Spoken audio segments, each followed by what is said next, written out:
Tuesday afternoons used to smell like fresh vetkoek, like the kind of quiet that wraps around you after a long day like home. But when I walked into my daughter-in-law's kitchen that afternoon, something felt different. Cold.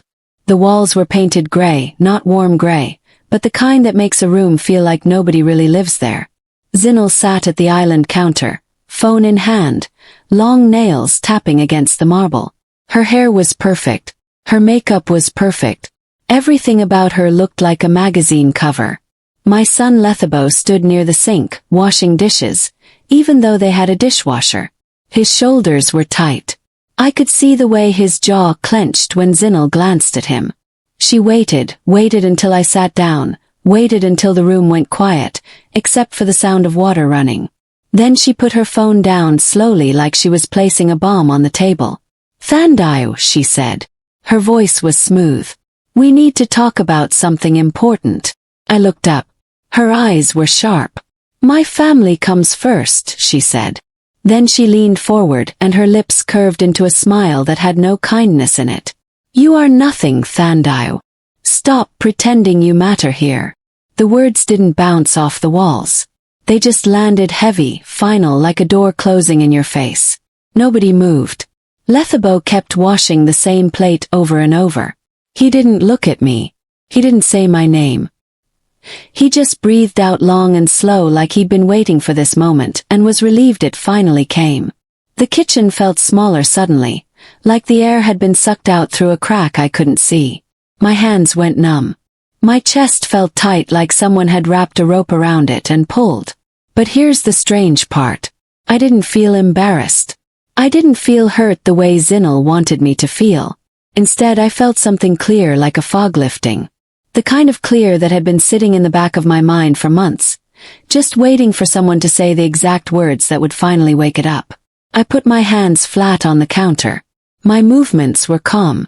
The kind of calm that happens when the storm inside you stops pretending to be something else. Smiled. Not a nice smile. Not a grandmother's smile. Not a broken smile. Just a small, thin smile like the edge of a blade. "Good to know," I said. Zinel blinked. She'd expected tears. She'd expected me to beg, to fall apart, to ask her why. She didn't expect calm. She didn't expect acceptance because she didn't understand that acceptance can be the first step toward walking away. Lethabo swallowed. "Mama, what Zinel means is..." "No need to explain," I said softly. She said it clearly. He slumped against the counter. That hurt worse than her words. I picked up my purse, held it tight in my hands, tighter and tighter until the strap felt like a decision I was making. "Thank you for having me over," I said, standing up. This was very helpful. Zinel's eyebrows lifted, confused. I didn't wait for her to figure it out. Outside, the sun was still shining. Birds were singing somewhere down the street. Kids were riding bikes. Everything looked normal. Everything except me. My heart was pounding as I walked to my car. I opened the door, sat down, and stared at my hands on the steering wheel. My reflection in the rearview mirror looked tired. Not from age, from carrying things I didn't know I was carrying. "You are nothing" mattered. Mattered a lot. Just not to the people who should have remembered that. Before we continue, if you're enjoying this story, please hit that like button, subscribe to the channel, and drop a comment below telling me what you would do in my situation. Your support means everything. By the time I got home, my clear thinking had turned into something stronger. Determination, the kind that happens when a woman decides she will never let anyone treat her kindness like weakness again. I stepped into my house, my safe place, and locked the door behind me. The quiet felt gentle. The smell of lavender candles still hung in the air. My late husband Bongani's picture sat on the shelf, smiling like he always did. "I finally understand what you tried to tell me," I whispered to the picture. Then I went straight to my bedroom, opened the closet, and pulled out the metal box I kept on the top shelf. It was heavy, full of important papers, passwords, bank information, the savings I'd once thought might help Lethabo buy his dream car someday. Funny how life changes without asking you first. I spread everything out on my bed. The papers made a soft rustling sound, like a warning I should have heard years ago. I opened my computer. New passwords, new codes, new security questions. Lock this account. Freeze that one. Move money here. Remove his name there. Protect, secure, guard. With every click, with every number I typed, I felt something heavy fall away. For the first time in years, my life was mine again. When I finished, I grabbed the trash can beside my desk and pulled out old papers I'd been too sentimental to throw away. Permission slips, old checkbook copies, automatic payment forms. Things I should have gotten rid of a long time ago. Not anymore. I lit a match. The flame danced in front of my face as the paper turned to ash. Clean start, a new beginning, a promise to myself. I sat back on the bed, breathing slowly. If you were me, I whispered to the empty room, would you stay or would you protect yourself? I closed my computer, turned off the light, and let the darkness wrap around me like armor. Tell me in the comments what you would do, I said quietly, almost laughing at how easy the words came because the real story was only starting. Losing someone you love changes you. But it didn't destroy me. When my husband Bongani died 6 years ago, the house felt like a drum with no sound, just me echoing too quiet. But I knew how to build. I'd built a marriage, a home, a son, a good name in my town. So I built again. Thandai's garden design started with one backyard I fixed up for a friend from my book club. Then a neighbor asked, then 2 more people, and slowly, year by year, my little side job grew into something real. Small businesses, front yards, patio spaces, beautiful flower beds, stone pathways, outdoor furniture that made people smile. People said I had talent. I said I had heart. By the time I turned 58, I'd paid off my house, kept my business steady, and made sure my son Lethabo never felt like he lost both parents. It wasn't easy, but love never is. Lethabo used to visit every Saturday. He'd bring Fetkuk and talk about his job, about the promotion he wanted, about the woman he'd someday marry. He always said, "Mama, I'm not settling. You taught me better." Then 3 years ago he brought someone home. Zinal. I remember the moment like it was a scene from a movie. Lethabo looked so proud. Too proud. The kind of proud that made me sit up and pay attention. Zinal walked in wearing a yellow sundress, hair shiny and straight. Smile big like she knew everyone was watching even though we were alone. "Thandai," she said, grabbing both my hands. "I've heard so much about you." But even as she smiled, her eyes were busy. Scanning my walls, my decorations, my jewelry on the counter, even the way I dressed. She wasn't just looking. She was calculating, judging, measuring. Lethabo fell in love fast. I tried to give her a chance. I really did. She was young, confident, determined to make something of herself. In those first few months, things seemed okay. She came to dinners, brought flowers, told me she loved my garden designs. She even asked me to help pick out furniture for the apartment they were planning to rent, an apartment I helped them pay for. I didn't think twice. I wanted my son to start his marriage strong. I paid their security deposit. I gave them my old couch and dining table. I covered part of the moving costs when the truck company charged more than expected. I thought I was helping their future. But with Zinal, the future meant something different. Her social media started growing slowly at first, then faster. Then suddenly, everyone seemed to know her name. The day a big company shared her makeup video, everything changed. She started talking like she had 1 million people listening, even when it was just us in the room. Every meal had to be photographed. Every outfit was for content. Every place they visited had to be posted online. Every part of her life became a show, especially Lethabo. She started talking about her journey, her glow up, her grind, her aesthetic, all while slowly pushing Lethabo to pull away from anything that didn't match the image she wanted people to see. She cleaned him up, dressed him differently, told him which friends to keep and which ones didn't look good in pictures. Eventually she started managing me too. "Thandai, maybe don't wear that doke in the holiday photos. Try something more stylish. Can you stand over there? The lighting's better. Don't comment on my posts too much. It messes up the vibe." Little cuts, small ones, but cuts still hurt even when you don't show the blood. I didn't say anything to Lethabo. I told myself she was young, still learning, stressed from all the attention. I told myself their marriage needed space. I told myself all the things mothers tell themselves when they don't want to lose their children. But I wasn't the only one who noticed. My sister Namsa, sharp as a tack and twice as tough, saw through Zinal immediately.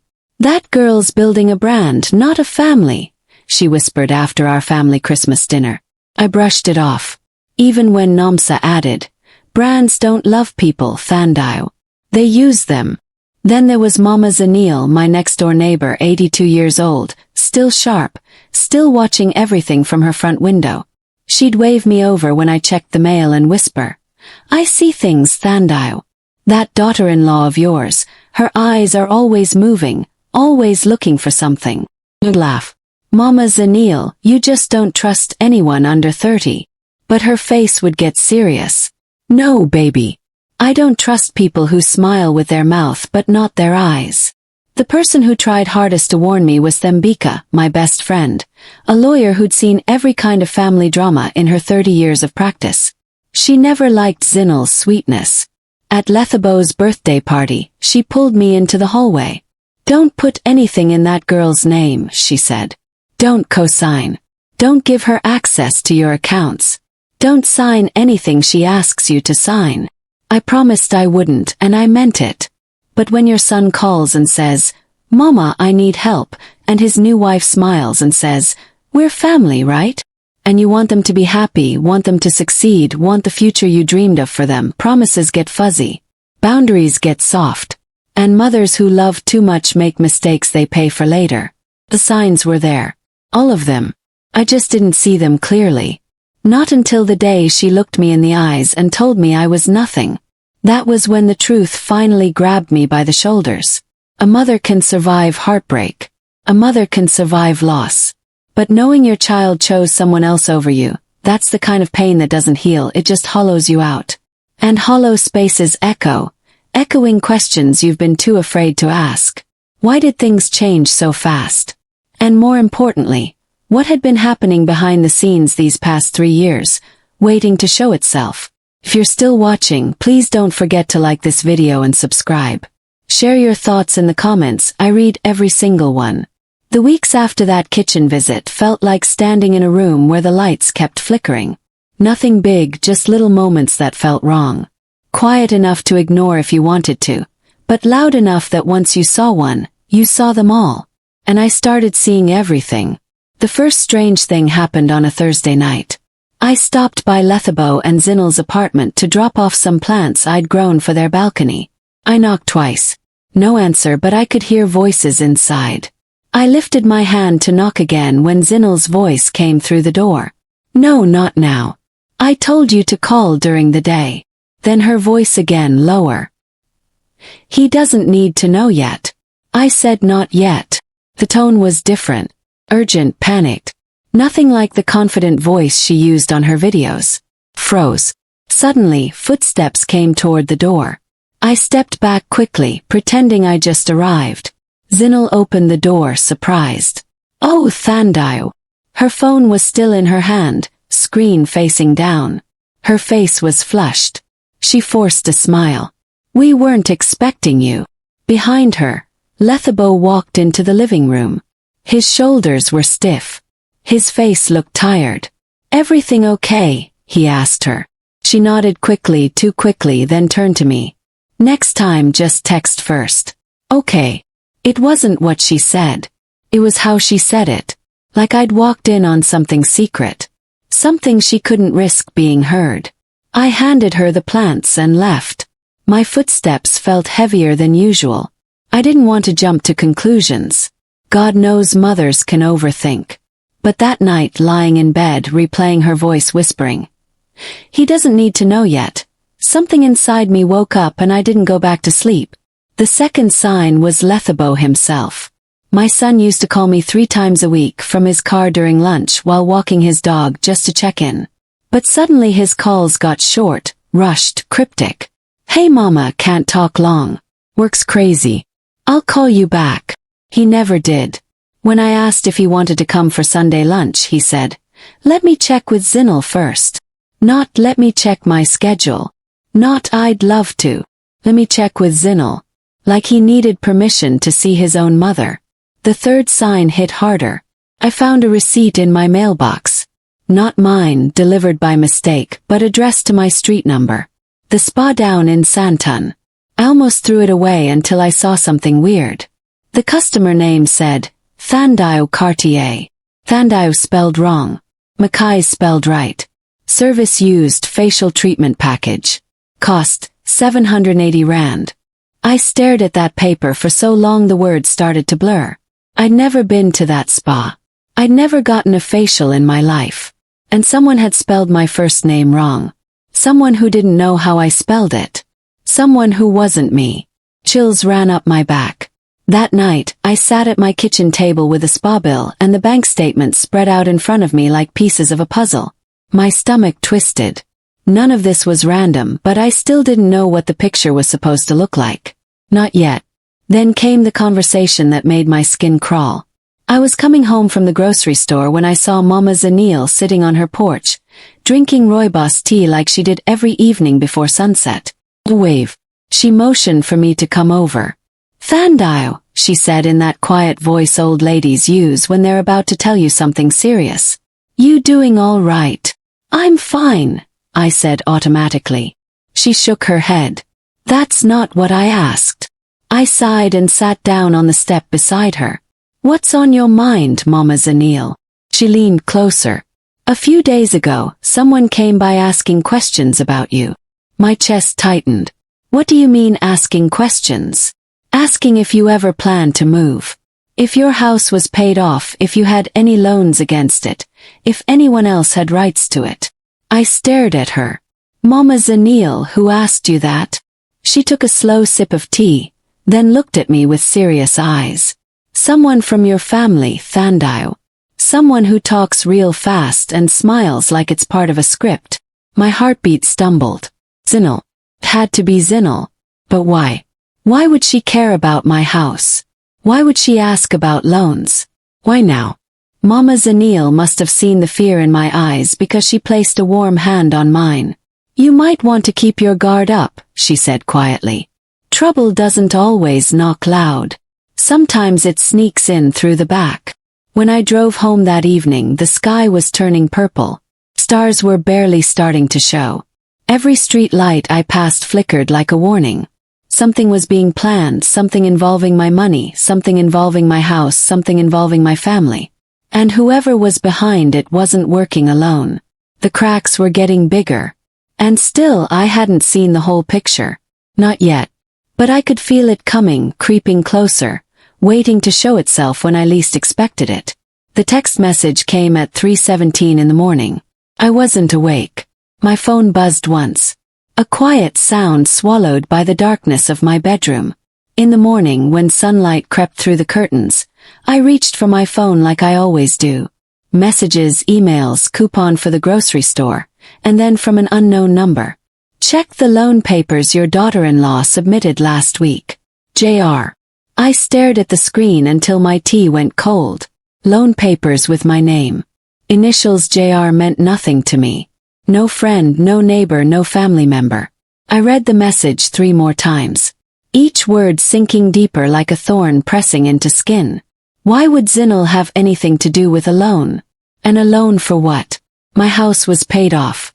I hadn't taken out a loan in over 10 years. I felt the air get heavy. The kind of heavy that warns you danger isn't on its way anymore. It's already here.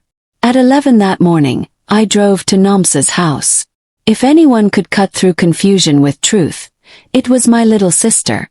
She lived in a yellow house with too many cats and too much honesty. When she opened the door, she looked at me for 2 seconds. Something's wrong, she said before I even spoke. I handed her my phone. Read this.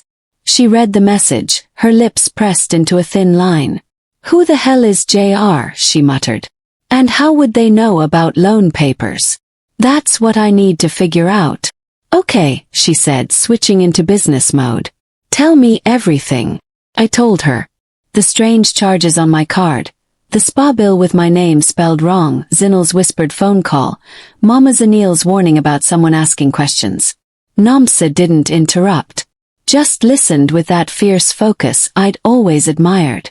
When I finished, she exhaled slowly. "Let's check your files," she said. We went into her spare room where she kept a printer, a scanner, and enough supplies to run a small office. I handed her the folder of documents I'd pulled from my lockbox. Bank statements, ID copies, anything important. She looked through each page like a detective checking fingerprints, holding some under the light. Then halfway through she stopped. "Thandao." Her voice dropped. "Look at this." She slid a paper toward me. A home equity loan application filed 2 weeks ago with my name, my ID number, my birth date, and a signature that was supposed to be mine. Supposed to be because even though it looked close, dangerously close, something was off. The T at the start of Thandao was too round. My real T has a sharp cross at the top. The E at the end was too narrow. Mine was wider. My stomach twisted. "I didn't sign this," I whispered. "I know," Namsa said. "Someone's gotten really good at copying your handwriting." Her words made my throat go dry. Namsa kept digging. 10 minutes later, she let out a long whistle. "Thandao, sit down." I did. She put another paper in front of me. A bank statement showing a savings account opened under my name, but the mailing address wasn't mine. It was Lethabo and Zinal's apartment. My chest felt tight. My hands started shaking. I felt hot and cold at the same time. "Namsa, who would do this? Why?" "It's obvious, isn't it?" she said softly. But I didn't want obvious. I wanted impossible. I pulled out my phone and called Lethabo. He answered on the second ring. "Hey, Mama. Where are you?" I asked. "At work." "Why?" "I need to ask you something important." His voice changed. "Is everything okay?" "No," I said. "It's not." I sent him photos of the forged signature, the loan application, the fake savings account with their address. Minutes passed. Finally he called back, frantic. "Mama, what is this? Where did you get this?" "I could ask you the same thing." "I had no idea," he insisted. "I swear, Mama. This is my information. Someone is connecting my money to your address and someone warned me to check." He didn't speak. "Call me after you talk to her," I added. He hung up without saying goodbye. Namsa put a hand on my shoulder. "Thandao, I don't sugarcoat. These papers weren't put together by accident. Someone's been planning this." Closed my eyes. My heart pounded because I knew something now. Whoever JR was, they weren't lying. And the truth wasn't just outside my door anymore. It was inside, sitting at my table, smiling at family dinners, calling me nothing. The storm hadn't hit yet, but lightning had already struck, and I hadn't even begun to see the damage it would cause. I didn't sleep for 3 nights. Every time I closed my eyes, I saw that forged signature floating above the loan form, like a ghost version of myself. Familiar but wrong. If someone dared to copy me, then someone dared to pretend to be me, which meant someone dared to move pieces behind my back. So the next morning, before the sun had fully risen, I drove to the post office. The clerk, a young man with kind eyes, gave me a knowing look when I asked about mail problems. "People don't usually ask unless something's happening," he said, typing on his computer. "Oh, something's happening," I replied quietly. He frowned at the screen. "There was a mail forwarding request on your address about a month ago," he said. "But it didn't go through because the ID didn't match." My stomach dropped. "When?" "4 weeks ago. The exact week the spa bill arrived. The same week my credit card charges started. The same week Zinal's whispered phone calls began. Do you know who tried to submit it?" He hesitated. "I can't legally tell you that, but..." The look he gave me, uncomfortable and apologetic, told me it wasn't a stranger. I set up an alert system that day, one that notifies me if anyone tries to change my mail routing. The moment it activated, I felt like I'd locked at least one door someone had been sneaking through. But mail was only one problem. There were more. That evening I called Thembika. If anyone could turn smoke into proof, it was her. After I explained everything, Thembika went quiet. Then she said, "Thandao, bring me your computer and your phone. Tonight." Her voice had no warmth, only the steel of a lawyer who smelled blood. By 7, I was sitting in her office while she worked on her laptop, typing fast. After 30 minutes, she leaned back. "Okay," she said. "I traced your online banking activity from the past 2 months." She turned the screen toward me. Rows of digital footprints, timestamps. But what froze my breath was the column that said login location. Most entries showed my home internet address, but 6 entries came from somewhere else. Different address. Thembika tapped her nail on the screen. That internet address belongs to the service provider in Lethabo and Zinal's neighborhood. A sharp cold feeling spread through my chest. "Are you sure?" "Unless someone's sitting in their driveway stealing their Wi-Fi, yes." I swallowed hard. She stood up then faced me. "Thandayo, you can't ignore this anymore." But part of me didn't want to believe it. Not until I heard it from them. And as if my thoughts had summoned it, my phone rang. Lethabo. "Mama, can you come over tonight?" he asked. "Zinal and I need to clear some things up." "Clear what up?" "Just come, please." His voice was thin, pressured. Not his own. I knew then this wasn't a talk. This was a trap. I went anyway. Inside the apartment, the air felt thick, like someone had sucked half the oxygen out. Zinal sat on the couch, legs crossed, face calm but sharp around the edges. Lethabo stood by the window, hands in his pockets, jaw tight. "Mama," he started. "Zinal told me you've been accusing her of what?" I asked softly. "Go ahead, say it." Zinal let out a soft sigh. The kind meant to make her look hurt. "Thandayo, why would you think I'd touch your accounts? That I'd do anything without permission?" "Because someone is," I replied. Lethabo stepped forward. "Mama, this is getting out of hand. You're letting some random message scare you. Anyone could have sent that text. Anyone could have forged my signature too." His lips pressed together. "Maybe you signed something and forgot. Maybe stress." "No," my voice cut clean. "I know my memory. I know my signature. And I know when my money is being touched." Zinal's eyes flickered, the first crack in her mask. "Thandayo, we're family," she said, her voice softening into guilt. "Family supports each other. Family grows together. You owe us trust after everything we've done to stay close to you. You owe us." That was the first time she'd said those words out loud. It wouldn't be the last. Lethabo exhaled, rubbed his face, then sat beside her. "Look, we're trying to buy a house. A real house, bigger, better, in a nicer area. But it's complicated. The lender said it would help to organize paperwork together." So Zinal thought. Zinal put a gentle hand on his arm. "Maybe we should make things easier," she said sweetly, then turned to me. "Thandayo, it would really help if you signed a simple authorization, just a small one, so we can handle housing paperwork faster." My heart sank. There it was. Trap. Lethabo nodded. "It's nothing major. Just to speed things up." Thembika's warning echoed in my head. "Don't sign a damn thing she hands you." Kept my voice steady. "Where are the papers?" Zinal reached behind the couch and pulled out a thin folder. Folder already prepared, already waiting. I didn't touch it. Instead, I looked at my son, my sweet boy who used to cry when he scraped his knee, who used to hold my hand crossing the street. "Lethabo," I said gently. "Do you know what's in that folder?" He hesitated. His silence was my answer. And in that tiny pause, barely 2 seconds long, I understood something that made my breath stop. He wasn't clueless. He was torn, which meant he knew enough. And that was enough for me to understand whatever was happening, whatever had been set up, my own son was standing too close to it. Close enough to pretend he didn't see the flames, and too scared or too controlled to step back. I looked at both of them, then at the folder, and I knew this was only the beginning of something far bigger than forged signatures, something planned, something organized, something they needed my cooperation for.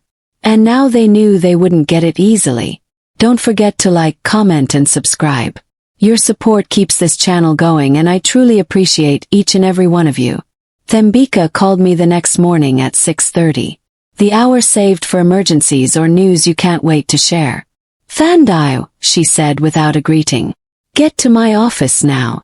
Her voice was sharp, clipped. I cross-checked every document you gave me. I also requested server records from the lender. Don't ask how I got them so fast. By 7:15 I was sitting across from her. She spread papers across her desk like playing cards. Thandile, she said slowly. I thought Zinel forged everything. A bitter smile crossed her face. She didn't. My stomach clenched. Thembika handed me the first page. This internet address uploaded the loan papers. I looked at the numbers. My breath got shallow. Then she placed another page beside it. And this, she said, tapping it, is the Wi-Fi address from Lethabo and Zinel's apartment. They matched perfectly. Cold slid down my back. So it was Zinel, I whispered. No. Thembika's voice turned low. Look at the device code. She handed me a third paper. Device registered to Lethabo Mackay's. Type laptop. Login name, Lethabo Mackay's. My throat closed. No, that's wrong. It's not, Thembika said firmly. The loan papers. The fake signature. The bank account opened in your name. Every digital trail leads back to Lethabo's laptop. Lethabo's account. Lethabo's timestamps. I felt the room tilt. Everything blurred. My son wouldn't. He wouldn't. Thembika's face softened, but her eyes stayed firm. Thandile, he did. I pressed my hand against her desk, trying to stay steady as something inside me cracked quietly, like a small bone breaking. She continued gently but firmly. I dug deeper, pulled credit reports, public records. Lethabo is carrying over 50,000 rand in debt, all from the last year and a half. That doesn't make sense. His job pays well. Not after he lost most of it in bad investments. Cryptocurrency, risky projects that crashed. He panicked. And when the bills started piling up, she paused. He used your information to save himself. My vision blurred. Lethabo. Lethabo. My baby who cried at his father's funeral, who used to fall asleep on my lap watching cartoons, who promised me he'd make me proud. He had done this. He had taken my name, my security, and gambled it away like it meant nothing. Like a lifeline he assumed I'd throw him anyway. I swallowed. The dryness hurt. Where does Zinel fit? Thembika lifted another paper. Her fingerprints aren't on the digital side. She didn't type anything. She didn't upload anything. But she knew. She's been covering for him. The mail forwarding attempt, her handwriting. The spa fraud, her idea. But the loan, the financial theft, the forgeries, all Lethabo. The ground inside me shifted again. Not a quake. Slow sinkhole. I thought she was the one running this, I whispered. She's guilty, Thembika said. But she wasn't the architect. The betrayal tasted different now. Sharper, harsher. It wasn't just greed, not just manipulation, not just lies. It was desperation wrapped in my son's face. Silence stretched across the room, thick enough to choke on. When I finally spoke, my voice sounded strange even to me. Why didn't he just ask me? Because he knew you'd say no, Thembika replied. And because admitting he failed is something some people would rather burn everything down than say out loud. A tear slipped down my cheek. I wiped it away quickly, almost angrily. I could forgive a lot. I had forgiven a lot. But lies this deep, this planned, from my own flesh and blood. I didn't know where forgiveness even fit in the conversation. Thembika placed the last page in front of me. And now here's the part you're really not going to like. She flipped it over with one finger. It wasn't Zinel who sent you the warning text. And blinked. What? Your anonymous messenger. The one who signed as JR. They used a VPN but not a good one. I traced the payment method. Thembika lowered her voice. They're using a card registered to someone in your old neighborhood. Someone local, someone who's known your name for years. A numb chill rolled through me. Do you know who? Not yet, she said. But it's someone who knows a lot. Someone who was watching before you even noticed. Someone who knew Lethabo was stealing from you before you knew. Someone who knows your family better than you think. I stared at the letters JR on the message like a riddle that had been waiting years to surface. Or, the initials flickered through my mind like shadows. A neighbor, friend, someone from church, someone from the old block, someone who cared, or someone who had something to gain. One thing became painfully clear. Zinel wasn't the mastermind. Lethabo wasn't the only secret keeper. And the danger in my life didn't start with my daughter-in-law. There was someone else in the picture. Someone invisible. Someone informed. Someone close enough to know everything. My breath caught, and for the first time since this nightmare began, a new fear formed. If JR knows this much, what else are they keeping from me? The message from Zinel came on a Monday evening. Formal, too polite, clearly rehearsed. Family emergency meeting tonight, 6:30. We need everyone there. Everyone meant me, the walking wallet, Namsa who never trusted Zinel's fake smile, and apparently Mama Zanil too, who texted me right after. Baby, something smells funny. At 6:25, I pulled up to Lethabo and Zinel's apartment. Every light inside was on like they were filming a show. The door opened before I knocked. Zinel stood there, perfectly styled as always. Curled hair, shiny lipstick. But the smile she wore wasn't confidence. It was hunger. Thandayo, she said, stepping aside. Thank you for coming. This means everything. Her voice was sweet. Her eyes were cold. I stepped inside. Lethabo was pacing, sweating through a dress shirt, hands shaking like he hadn't slept in days. Namsa sat on the armchair with her arms crossed, already suspicious. The moment I sat down, Zinel clasped her hands together. Dramatic. We're in crisis. No small talk. No easing in. Straight to the performance. Lethabo lost his job 2 weeks ago. She announced. Budget cuts. Lethabo wouldn't look at me. Our rent is overdue. Our savings are gone. And if we don't come up with 30,000 rand in the next week, she took a sharp breath, we could lose everything. There it was. The real emergency. Not emotional, not family, financial. Always financial. Namsa raised an eyebrow. And you're calling this a family meeting because? Zinel gave a pained smile. Because Thandayo is the only person we know who can help. There it was, laid out plainly, shamelessly. My chest didn't tighten. It didn't steal my breath. It ripped it out. Zinel stood and walked to the kitchen counter, returning with a thick folder. She placed it on the coffee table in front of me. We've already prepared everything. All you have to do is sign. Sign what? I asked, my voice steady but cold. A temporary financial support agreement, Zinel said sweetly. Just until we get back on our feet. Namsa leaned forward. Let me see that. But Zinel pulled it back. This is between Thandayo and her son. Actually, I said, standing up. I need to use the bathroom. Zinel's smile faltered. Oh, of course. Down the hall, first door on the left. I walked slowly, deliberately. But I didn't go to the bathroom. I turned right instead, toward their bedroom. The door was slightly open. I pushed it wider, scanning the room quickly. Desk, laptop, papers scattered everywhere. Then I saw the closet door, cracked just enough to make me curious. Opened it. Inside, hanging neatly, were shopping bags. Expensive brands. Gucci, Louis Vuitton, designer shoes still in boxes. My heart pounded. This wasn't the closet of people in crisis. This was the closet of people lying. I moved deeper, pushing aside hanging clothes. That's when I saw it. A shelf at the back, stacked with papers. Pulled one down. On the shelf lay a stack of printed papers, organized, highlighted. The top page was a property deed transfer form. Transfer of property ownership from Thandayo Mackay's to Lethabo and Zinel Mackay's. Everything was filled out. Every line, every box, every legal section, all complete. Only the signature line was empty, waiting for me. I didn't move for several seconds. Then I lifted the next stack.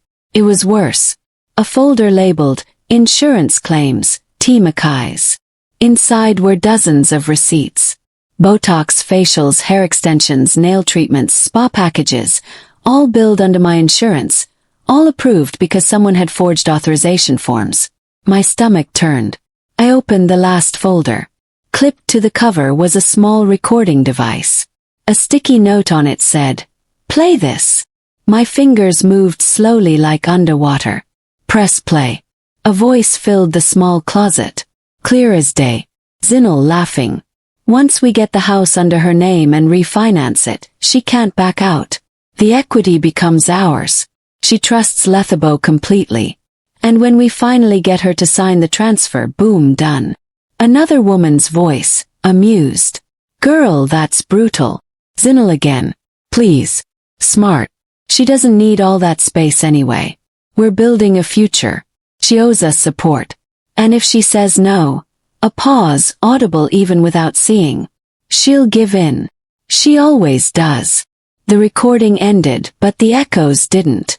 My hand shook, not with fear, with fury, with clarity, with something deeper than betrayal.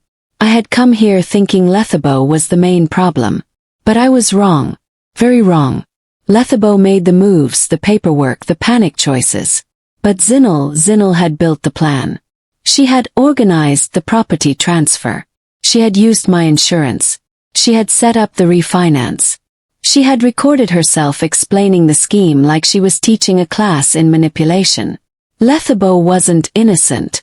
Far from it. But he wasn't the mastermind. He wasn't the one who built this machine piece by piece. Zinal was the designer, the strategist, the puppet master pulling strings behind everyone, including her own husband. I took a breath, then another. The closet felt colder. The truth felt hotter. Upstairs, Zinal's voice drifted down, pleading, falsely kind. "Thandai is family. She won't abandon us." Oh, she had no idea. No idea what I'd found. No idea what I was about to do. No idea that the woman she thought would crumble and rescue her was standing in the dark, holding every piece of her downfall, including the recording that would end everything. I turned off the device and whispered into the silence. "JR, whoever you are, thank you. Because now I knew the real enemy. And now I knew exactly where to strike."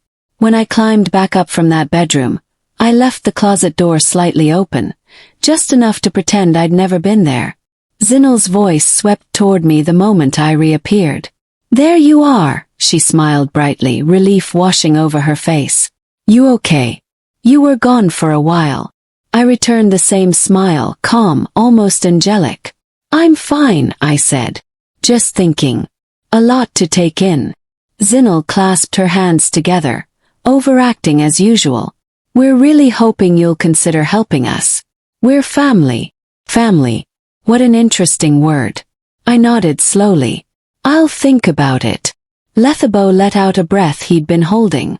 Zinal's eyes glittered with victory. If only she knew what was already moving. Because in that moment, my revenge wasn't born from rage. It was born from silence. Please take a moment to like this video and subscribe to the channel. Drop a comment and let me know what you're thinking so far. That night at 10:15, I sat at my kitchen table with Thembika. Stacks of papers spread between us like battle plans. Thembika, always sharp, clicked her pen twice. "Thandai, this is beyond financial abuse. This is identity fraud, insurance fraud, forgery, plan manipulation. Zinal built an entire trap. And Lethabo," Thembika paused. "He helped. Maybe out of fear. Maybe out of weakness. But he's not innocent." My throat tightened, but I stayed calm. I don't want to destroy him. Not completely. But Zinal, she knew exactly what she was doing. "Then we build the case," Thembika said. She laid out the plan. 1. Gather every piece of proof. 2. Protect your money. 3. Uncover your anonymous helper. 4. Plan the big reveal. She tapped the table. "First, we protect you." Over the next 2 days we moved fast. I pulled every email about the loan attempts. Thembika pulled data from the recording. Timestamp, device model, audio fingerprint. We printed my bank login showing internet traces leading to Lethabo and Zinal's apartment. Thembika got statements from my insurance company confirming the fake cosmetic charges. By Wednesday afternoon, the proof filled a thick binder. Thembika patted it with fierce satisfaction. This alone could end both of them. But I wasn't ready to end anyone yet. Not illegally, not violently, just publicly. Next came protection. Thembika helped me move all my money, savings, retirement, investments, into a brand new trust with her law firm watching over it. Why a trust? I asked. So nobody can pressure you into changing it, she said. Her eyes narrowed. Especially not them. She helped me lock down every financial document under my name and set up alerts on all government systems. For the first time in months, I slept peacefully. Not because the world was safe, because I finally was. Now there was only one mystery left. Who was JR? The messages had been too perfect, too timely to be random. So Thembika traced the message. Took an hour. Then she sat back, blinking at her laptop. Thandayo, you're not going to believe this. She turned the screen toward me. The location trace, a coffee shop on Nelson Mandela Boulevard. A popular spot where young people often worked on laptops. The sender, Jabu Radebe, my nephew's son, 23 years old, fresh out of college, working part-time at a tech support company downtown. My phone buzzed at the same moment. A message from an unknown number. You know now. I'm sorry it took so long to tell you. Jabu R. Called him immediately. He answered with a shaky voice. Aunt Thandayo. Jabu, I said gently. Why didn't you tell me sooner? He was quiet for a moment. I wanted to be sure. I work in tech support and I helped Lethabo set up some accounts last year. That's when I noticed he was using your information. At first I thought you knew, that you'd given him permission. But then I heard him on the phone one day, panicking about debt, about how you couldn't find out. I realized what was happening. And you've been watching ever since. I didn't know what to do, he said, voice breaking. He's my cousin. But you're my aunt. Family. Real family. So I watched, gathered proof, and when I saw things getting worse, I sent the message. Thank you, Jabu, I whispered. You saved me. I'm sorry I didn't do it sooner. You did it when it mattered. 2 days later I sent the invitations. Family dinner Friday, my place. I want to discuss the financial request. Within 3 minutes, Zinal replied. Of course, Thandayo. We really appreciate your openness. Lethabo's message came 10 minutes later. Thanks, Mama. We really need you right now. I stared at the screen for a long time, feeling something close to sadness, but not quite.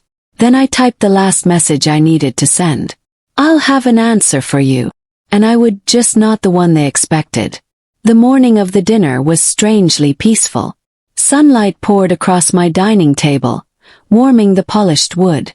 Fresh roses in a clear vase. Plates set with quiet care. Coffee brewing. Chicken roasting in the oven. The kind of morning where nothing bad should happen, which made it the perfect time for everything to happen. 5:55. My doorbell rang. Lethabo stood there first.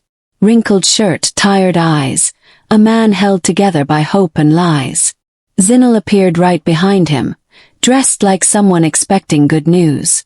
Pink blouse, expensive jewelry, perfect hair, a smile too bright for evening. Thandayo, she said sweetly, brushing past me like she already owned my home. This looks amazing. You really went all out. Oh, I did, I replied. This dinner is very important. She didn't sense the shift in the air. Lethabo didn't either.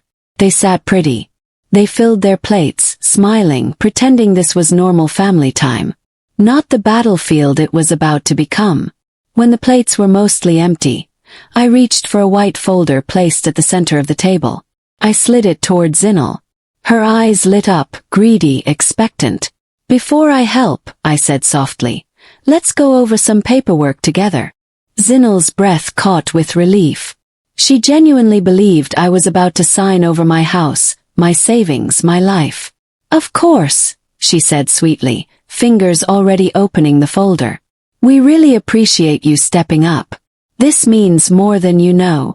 Her smile froze first, then her hands, then her entire body. Because what she pulled out wasn't a property transfer form. It was a legal notice. Her eyes darted back and forth across the page, panic flickering like fire. What is this? She whispered. There's more, I said calmly. Keep going. Her shaking fingers moved to the next page. Insurance fraud records. Dozens of pages. Timestamps. Spa treatment signed using my stolen details. Next page. Loan attempts filed under my name without permission. Next. Internet logs tracing every login to my accounts back to their apartment Wi-Fi.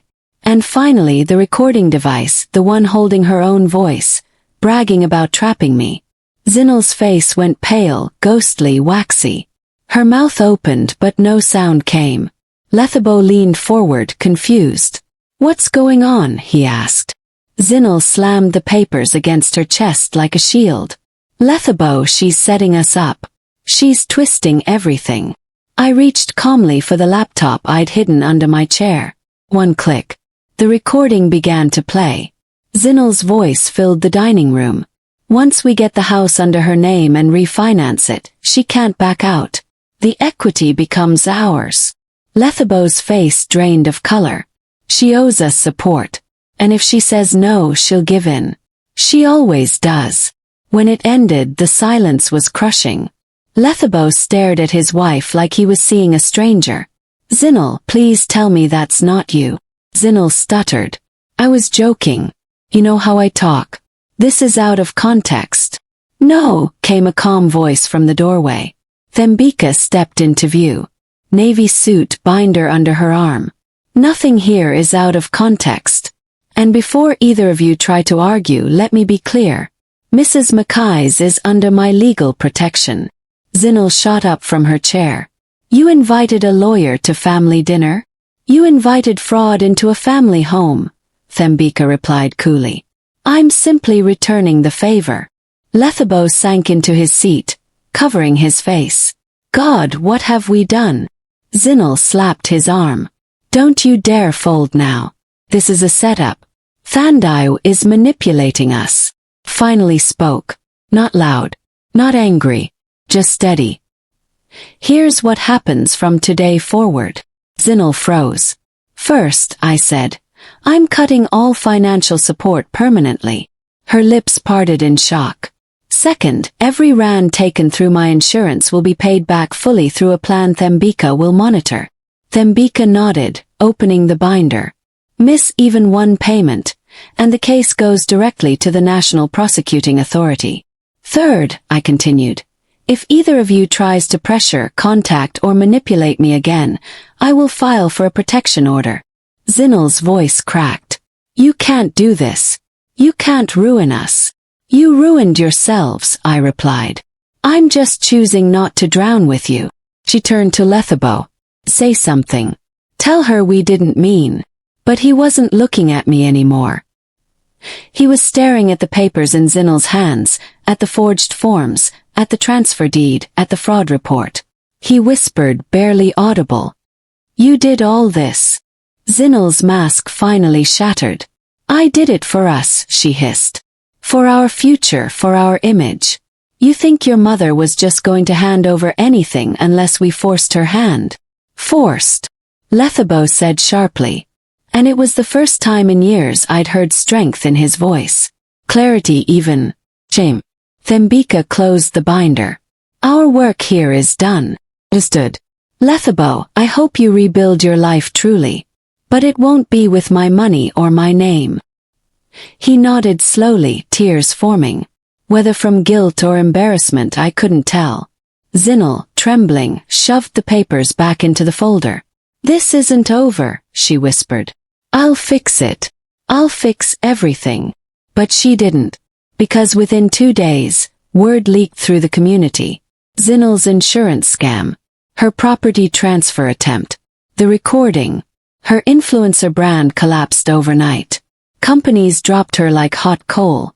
Her comment sections flooded with angry judgment. Banks flagged their accounts. Their pending loan was denied. Their rent increased. 4 days later, Zinal disappeared.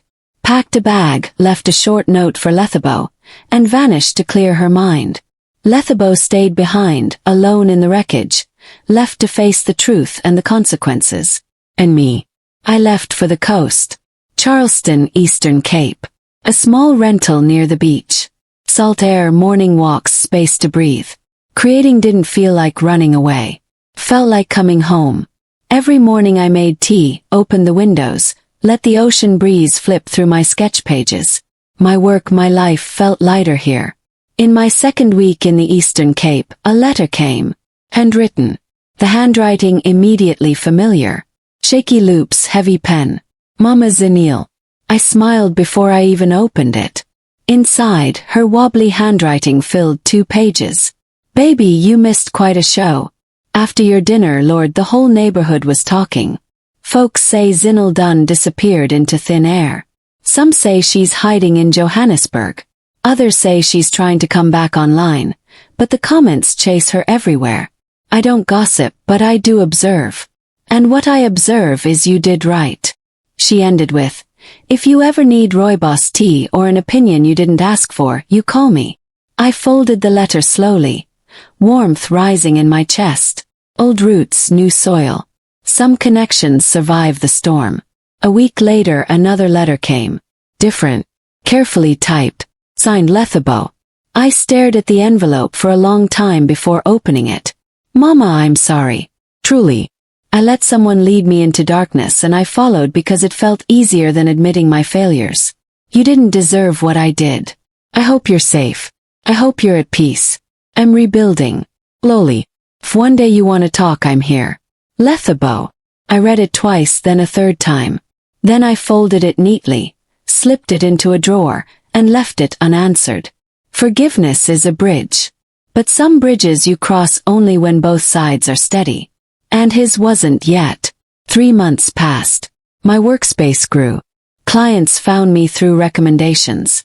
Retirees wanting porch makeovers. Young families buying their first homes. A small bed and breakfast owner needing garden designs. My life became steady and beautiful. One late afternoon, while the sky turned golden, a soft knock echoed at my door. When I opened it, Jabu stood there. A little taller, a little thinner.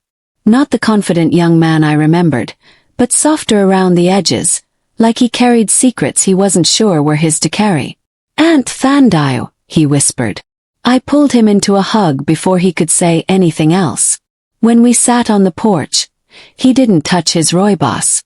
He twisted the cup, gathering courage. There's something I need to tell you, he said. I waited. He took a deep breath.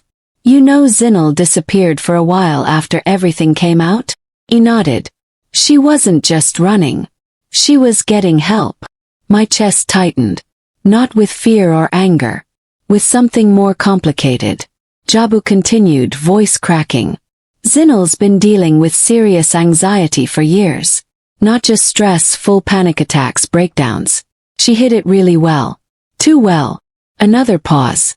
She held on to that influencer life because it was the only thing that made her feel worthy. She thought if she lost the house, the lifestyle, the image, she'd lose herself completely. I didn't speak. The ocean behind us whispered softly. Jabu wiped his eyes. She did terrible things. I'm not making excuses, but I thought you should know what was underneath it all. Silence stretched between us, long and fragile. Then he asked the question that broke the quiet. If you'd known she was struggling like that, would you still have done the same? I looked out at the waves, endless, patient, never rushing to answer the shore. Would I have done the same? Would I have confronted her, protected myself, drawn the same lines, walked away? Or would compassion have softened the blow? The breeze brushed my hair back like nudging me toward truth. Finally I said, justice and compassion don't cancel each other out. Jabu looked at me, searching. But boundaries, I turned back to the ocean. They save us, even when someone else is hurting. His breath trembled, but he nodded. Not in agreement, but in understanding. Sometimes the truth sits in the space between two impossible answers. Jabu stood to leave. At the door he hesitated. For what it's worth, Aunt Thandio Zinel mentioned your name in therapy. Not with anger. With regret. I didn't know what to do with that. Maybe later, maybe never. After he left, I walked to the beach and let the tide wash over my feet. My life was here now. Not in the past, not in the ruins. Here, where the air tasted like salt and possibility. I whispered into the wind, as if speaking to the waves, to my past, to whatever future waited ahead. I choose peace. And maybe that was its own kind of forgiveness. Before you go, please like this video, subscribe to the channel, and hit that notification bell so you never miss a story. And tell me in the comments, if you were in Thandio's place, would you choose forgiveness or distance? I read every comment and I'd love to hear your thoughts. Thank you for watching and I'll see you in the next video.